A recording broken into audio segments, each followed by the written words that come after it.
Excellence, Monsieur l'ambassadeur de la République fédérale d'Allemagne au Sénégal, président du groupe élargi des PTF, Madame, Messieurs les secrétaires généraux des ministères en charge de l'économie numérique et de la fonction publique, Madame le directeur de cabinet, Monsieur le directeur général du bureau opérationnel de suivi du plan Sénégal émergent, Mesdames, Messieurs les directeurs généraux, directeurs et chefs de services nationaux, Monsieur le représentant du directeur général de la Société Sénégal Numérique SA, SENOM, Madame le chef du projet Dolel Admin, Monsieur le coordinateur national du projet Dolel Admin, Mesdames, Messieurs les représentants des ministères sectoriels, Messieurs les représentants de la société civile, du secteur privé et des collectivités territoriales, Mesdames et Messieurs, chers invités. Il m'est particulièrement heureux de prendre part à l'atelier d'orientation stratégique de la réforme, activité s'inscrivant en droite ligne du LAP sur la structuration de la réforme, modernisation du service public, prévu dans les tout prochains jours.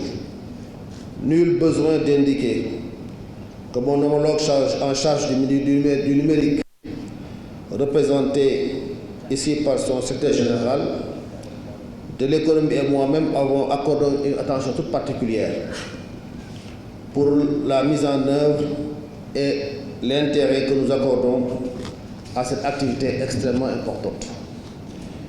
Mesdames et Messieurs, comme vous le savez, l'administration en tant que bras séculier de l'État assume diverses fonctions allant de la conception à l'évaluation en passant par la mise en œuvre, le contrôle et le suivi des politiques publiques.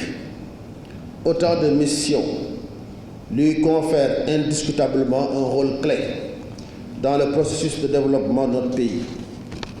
Avec l'avènement du plan Sénégal émergent, cadre de référence de nos politiques publiques, l'administration représente à la fois le socle et le moteur du processus de la transformation nationale.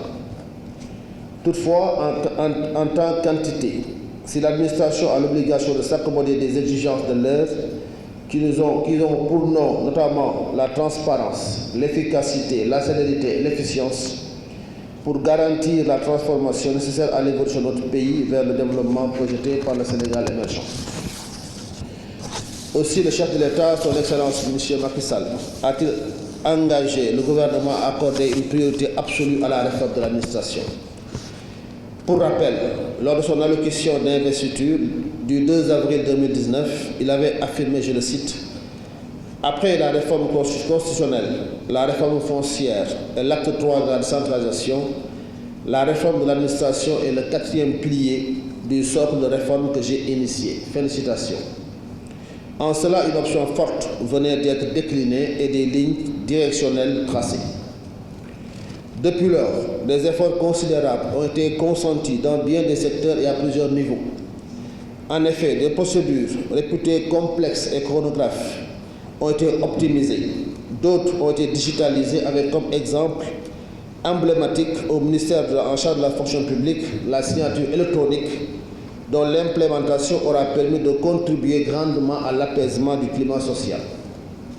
Dans la même dynamique, la restructuration en profondeur des structures organisationnelles des différentes administrations a été enclenchée pour, d'une part, mieux rapprocher l'administration des usagers et, d'autre part, rendre plus efficiente et efficace l'action publique. C'est dans ce sillage qu'il convient d'inscrire la revalorisation exceptionnelle de la rémunération des agents de l'État, intervenue récemment entre autres mesures.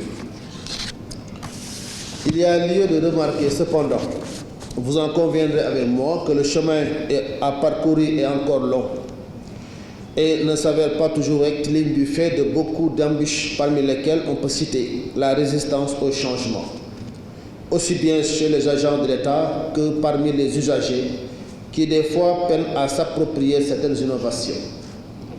La problématique des moyens techniques et financiers, les impondérables et autres chocs exogènes sur lesquels il est parfois difficile d'avoir une prise. La crise de la Covid-19 survenue à une période où l'essentiel des signaux de notre économie était au vert est un exemple illustratif. Il convient dès lors d'amorcer une nouvelle dynamique en changeant de paradigme, et cela passe en particulier par un diagnostic sans complaisance, une interrogation de nos pratiques usuelles à la lumière de la perception que les usagers ont de notre action. C'est le sens, à mon avis, qu'il convient de donner à cette entreprise de structuration de la réforme, modernisation du service public. C'est une entreprise collective, avec une démarche holistique devant susciter une harmonisation des synergies entre parties prenantes, parmi lesquelles il me plaît de mentionner la société civile et le secteur privé. L'extrême principal attendu du LAP est la définition d'une feuille de route unique et au contour précis, consensuel et opérationnel pour la mise en œuvre de la réforme. À ce propos, des étapes ont été déjà franchies. En effet, l'atelier technique tenu a permis notamment de s'accorder sur, d'une part, le périmètre de la réforme, ensuite l'identification de ces 3 domaines, et enfin l'articulation entre les 10 domaines et les mesures prioritaires sur lesquelles elle devra mettre l'accent. Je voudrais, après avoir félicité les participants, marquer ma satisfaction pour les résultats obtenus. Ils ont retenu toute mon attention. Les domaines déjà dégagés et portant respectivement sur la gestion des ressources humaines et la gouvernance emportent notre conviction et notre adhésion. En ce qu'ils épousent parfaitement les composantes structurant le programme d'appui à la modernisation de l'administration PAMA, mais aussi les axes du schéma directeur de la modernisation de l'administration publique. S'agissant du 3e domaine, Monsieur le Directeur général, digitalisation, ne conviendrait-il pas de lui substituer un autre, du reste plus englobant et qui porterait sur la qualité du service rendu aux usagers? C'est le domaine que je propose en lieu et place de la digitalisation. Pourquoi? Je fais cette réflexion en invoquant le changement de paradigme que nous voulons opérer, en faisant prévaloir dorénavant la qualité perçue sur le service rendu. Nous en convenons, le recours à la digitalisation a pour finalité d'accroître la productivité, de réduire les coûts et le nombre d'erreurs. Il améliore aussi la gouvernance et l'efficacité des processus. La digitalisation contribue à assurer la qualité du service et en minimisant le contact physique, elle participe de façon indéniable à la transparence et à la célérité. Il convient, de mon point de vue, de considérer la digitalisation comme un puissant levier transversal auquel il me paraît impératif de recourir et non comme une finalité. Il s'y ajoute que pour certaines mesures d'une grande complexité qui nécessitent des réformes profondes, comme la généralisation du concours d'entrée dans la fonction publique, mérite d'être étudiée avec dextérité et il n'est pas possible à mon niveau d'en assurer la validation. Il va falloir que j'ai recours à la petite autorité pour pouvoir approfondir avec vous la réflexion à ce niveau. Je ne saurais terminer mes propos sans magnifier l'excellence de la collaboration avec la République fédérale d'Allemagne, mais également magnifier également le travail du BOSS dont l'appui et l'accompagnement sont à saluer à sa juste valeur. J'ai été sensible, mesdames et messieurs, à votre attention et je vous remercie et déclare en même temps ouvert l'atelier d'orientation stratégique. Merci beaucoup.